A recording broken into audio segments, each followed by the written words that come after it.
So I skipped through some nonsense that was mostly just me wandering around, and ended up smack dab in the middle of some even bigger nonsense, specifically this thing. So this is, without a doubt, the worst part of this game. Like, just, I am fascinated by the frustrating nature of this boss design. I think it might be a little bit easier if you have a controller, because I think that there's an ability to sort of tap jump that I don't have with my keyboard that I'm playing with, which, fair enough, but, you know, not everybody has a controller. Not everyone plays enough, you know, video games to own a plug-in controller. But beyond that, there's just a lot about this that, like, fuck that up. Fuck that up. There we go. So this is a sort of late-stage Metroid. Late in the Metroid life cycle is this thing. And it's... Metroids are... You need to shoot them with... You can't shoot them with your regular gun, you gotta shoot them with, oh, I guess I was too close to the edge there. Oh, alright. You gotta... Oh, Jesus. You gotta shoot them with missiles, and they've got, you know, one weak spot, and they get progressively more and more annoying to kill. And this is the most annoying one, because this particular variation takes forever to take down. It just takes forever to kill them. And you really have to do it via this, what I'm doing here, which feels like cheating, you know, but it seems to be built deliberately into the level design, so I don't think that it is. But it's this, like, slow sort of back and forth, you know, move forward, then retreat, move forward, then retreat, hit the missile into it in time. It's just, compared to other bosses here, it's actually, much less kind of dynamic than you'd really expect.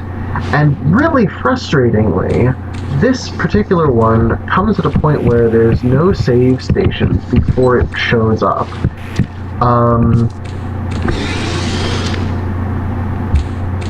And you can leave, but there's no way of getting back to the previous save station, which means that if you run out of missiles, you're fucked. Like, there's nothing you can do. You're just stuck.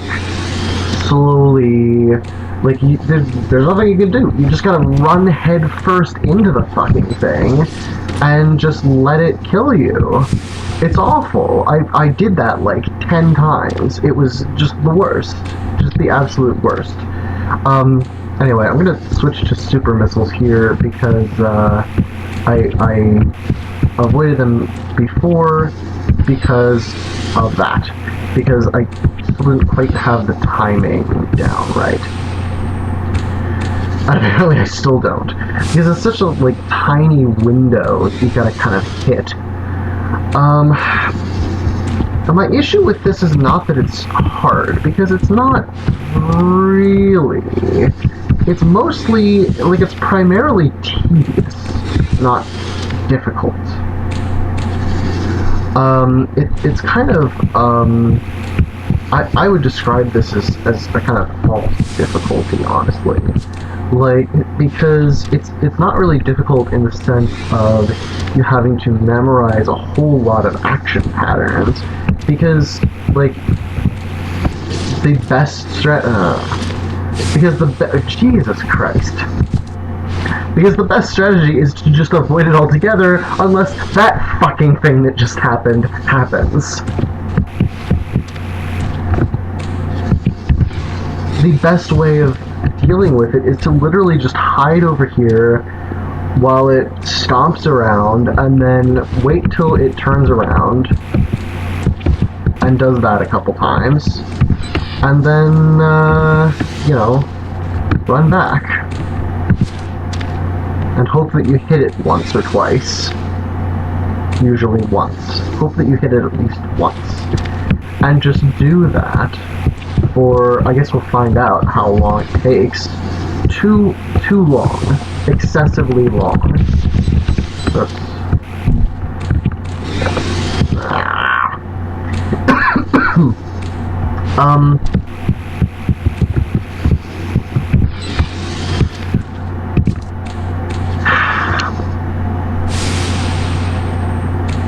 This, I feel, is, I mean, I don't know. Like, it's hard to say.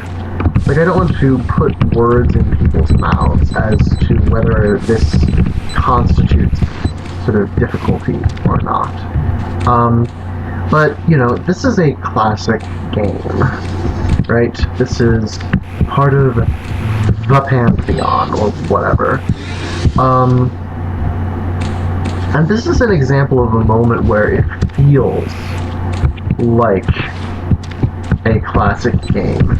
It feels like a very limited piece of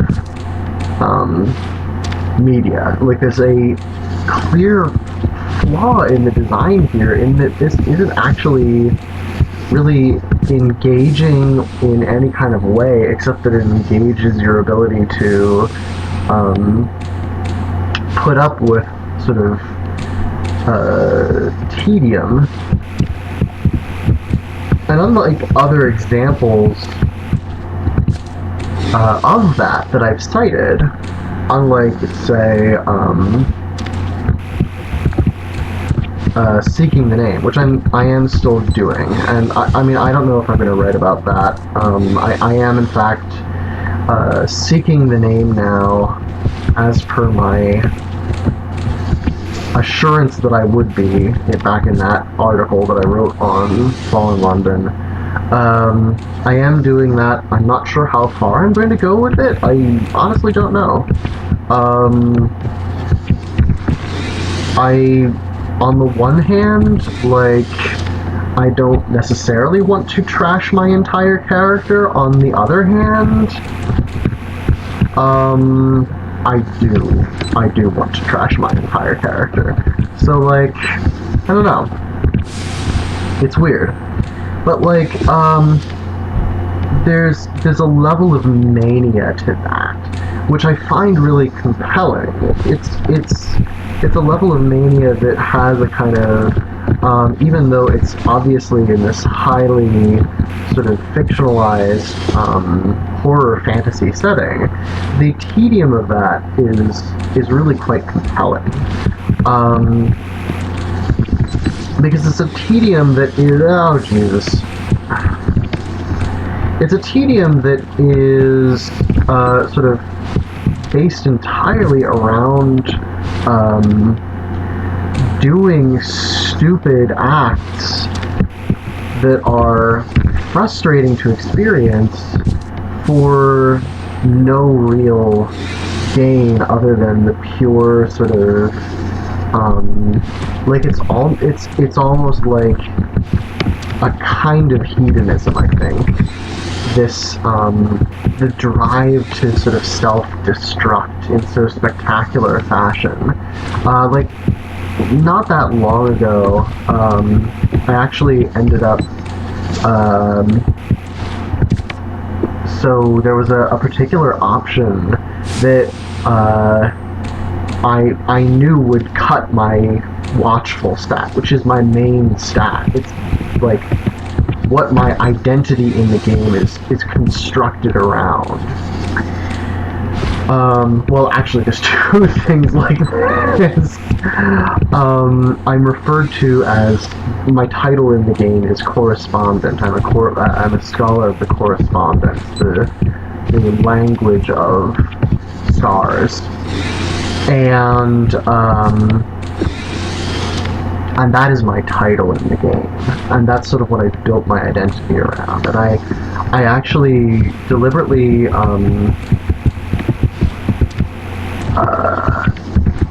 caused myself great harm. I literally got to, I was at something like 14 wounds. The cutoff is 8, and I ended up at like something like 14. And also that I could raise my Scholar of the Correspondence level high enough so that I could then burn it away in payment for one paltry level of seeking. And then I did the same fucking thing with Watchful, where I raised it up to the maximum that I could get it to. The max above the level cap that you could get to. Specifically so that I could then literally cut it in half. I halved my Watchful stat. It was awful. It was terrible. But it was fascinating to make that kind of gameplay decision where I was grinding through a bunch of tedious tasks, specifically so that I could basically, functionally speaking, waste the resource, the most important resource to my character, something that I structure my gameplay around. That tedium is interesting and compelling to me. It's a kind of negative, starkly negative experience that is very different than this bullshit. I cannot believe how long this is taking. I mean, Jesus Christ. Hold on. Let me just check the...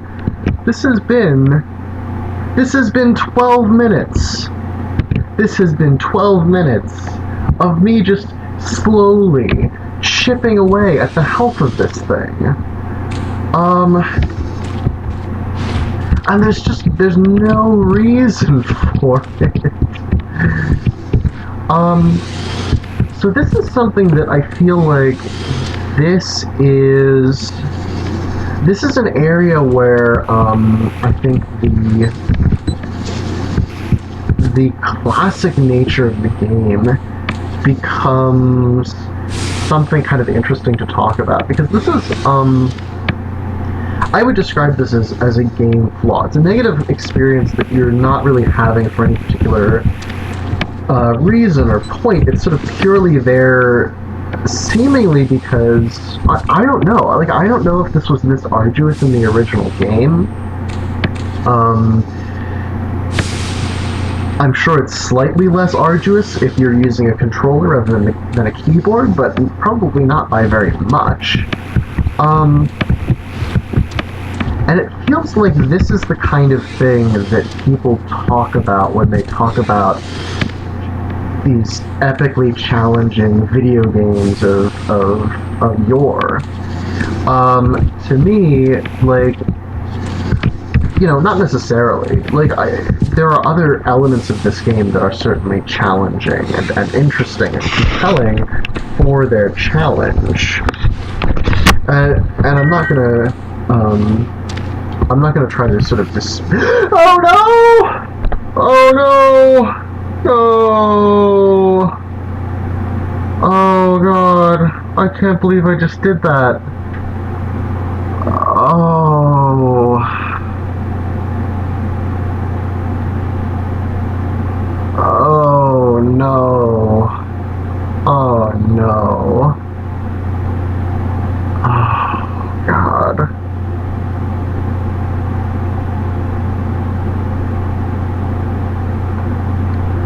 I think my soul just left my body.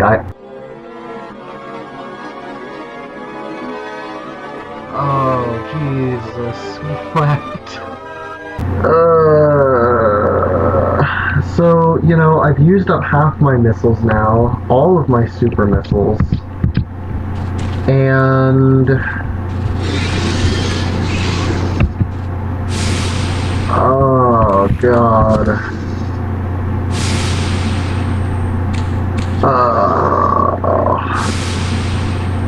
Basically, that is why I hate this. See, to me, that is game design that is designed to be arbitrarily challenging in a way that is clearly derived from arcade kind of...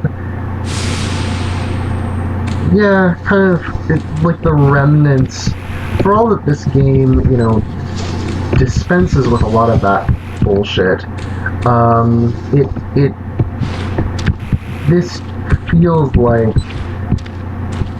a bizarrely arcade-like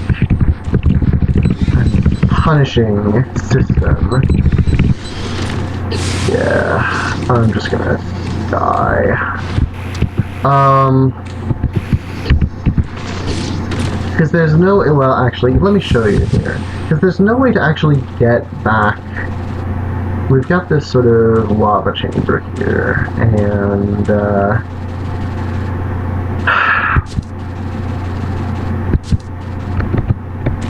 we fight a Metroid here, a small one, and then that kind of summons the big one, essentially, you know, just to kind of briefly summarize. And when the big one is summoned, our path is closed. We're stuck. There's nothing we can do to get in here. So we're kind of trapped here. So there's literally no way, like, if you fall out of the room or if you run out of missiles, there's nothing you can do. Even if you've stayed alive, it does not matter because you cannot win. So the only recourse is literally to kill yourself, or just, I guess, if you're, you know, you can actually restart from the last save. It never occurred to me until this very moment that, that resetting was maybe a better option than letting the Metroid kill you. I wonder what that says about me as a person.